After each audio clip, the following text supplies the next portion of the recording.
tam sa dohodneme na mieste, zložíme, potom to... Takže to nie je len nášho štátu, ale celého sveta.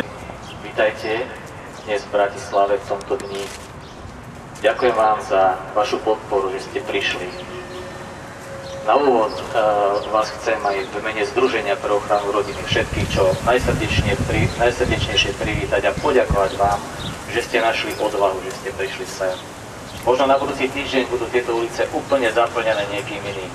Je nás tu pár, ale vedzte, že ste prišli sem preto, že to je Božia vôľa.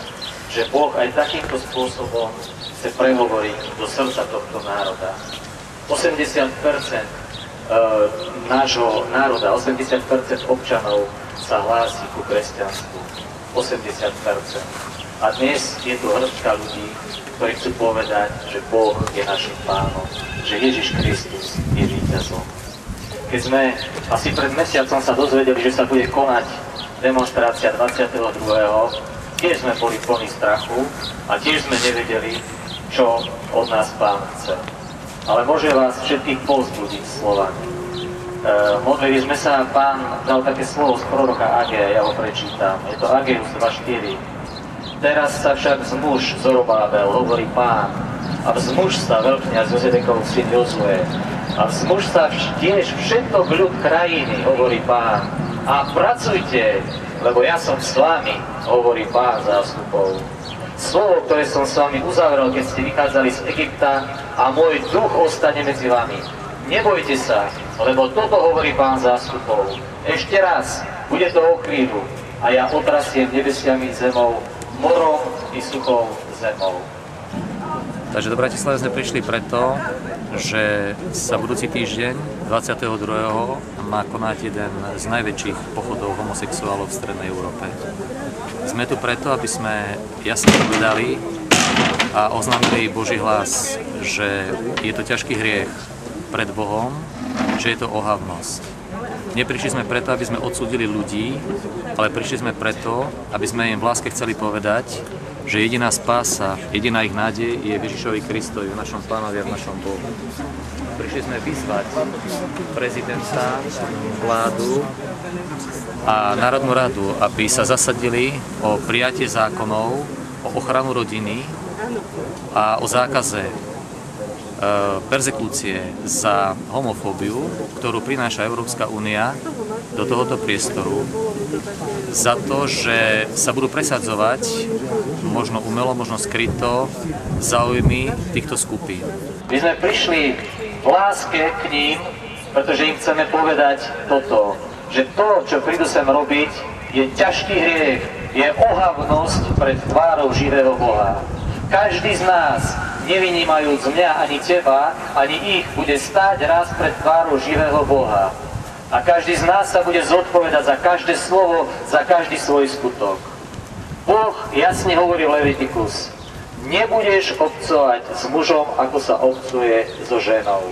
Ak nám chcú takýmto spôsobom nanútiť ich filozofiu, dobre, nech to príjmu tí, ktorí to chcú prijať, ale my im jasne hovoríme, je to ťažký hriech, ktorý zasluhuje večné peklo. V láske im to hovorím, že toto slovo nikto z Božieho zákona nevymaže. A z lásky ich pozývame k tomu, že Ježiš prišiel na túto zem, aby ich spasil. On za nás zomrel a svojou svetou krvou nás vykúpil. Takže toto je odkaz, ktorý chceme priniesť v Bratislave v tento deň. Amen. Jedná sa nám o to, aby prirodzenosť a to, čo Boží zákon hovorí, bolo skutočne aj v tomto národe preferované, aj v tých politických orgánoch, aj ako Božia vôľa pre tento ľud. Alleluja, alleluja, alleluja.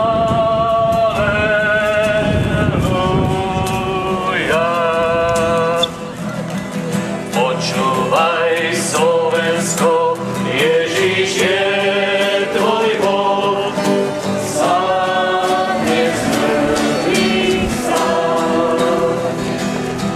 Slovensko ako také má tisícstoročnú tradíciu cyrilometodejskú a má hlboké kresťanské korene. A v tých štatistikách je okolo 80% Slovákov ešte stále sa hlási ku kresťanstvu. A tu sa jedná o to, aby sme naozaj tie kresťanské tradície Slovenska udržali. Toto je jediná šanca pre to, aby sme mohli naozaj žiť zdravý život aj ako národ, aj ako jednotlivci.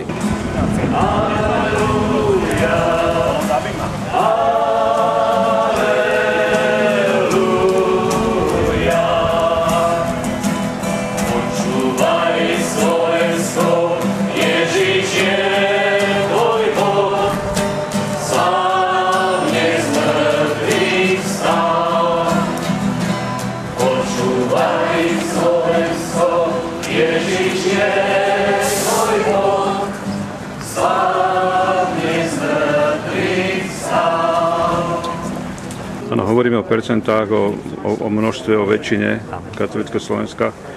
Aký ohlas vlastne vyvoláva tento tlak, by som povedal, na kresťanstvo a na cirkev zvonku? Vidíte, že ľudí to zaujalo a že sa proti tomu bránia?